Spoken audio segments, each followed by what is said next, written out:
Good morning. Welcome again to Morning Devotions, and thank you so much for our time together.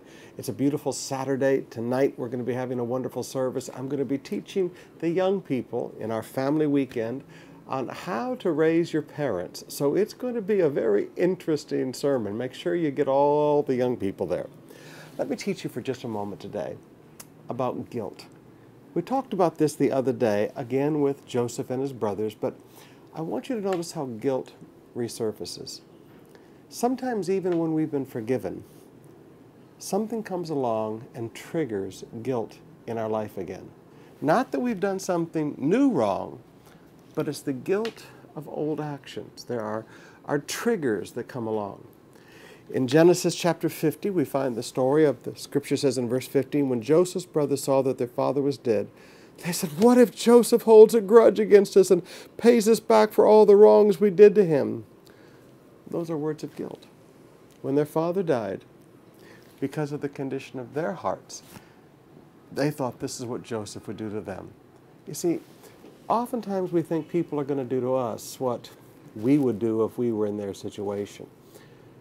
That's why sometimes if you're an honest person, you have a problem with people being crooks, and that's why if you're a crook, you have trouble believing that people are honest. We tend to judge people by how we act ourselves. The brothers, because of the condition of their own heart, the death of their father triggered guilt. And look at how guilt acted in their lives. They began to lie. Verse 16, they sent word to Joseph saying, "Your father left these instructions." So guilt made them lie. Guilt made them OA or overact in verse 18. His brothers then came and threw themselves down before him. "We are your slaves," they said. But Joseph didn't have any bitterness or any grudge in his heart. But guilt so messed up the relationships again. Now, maybe you're in the situation of Joseph and you have people because of what they have done to you in the past, and even because of the current condition of their own hearts, they begin to act like this around you.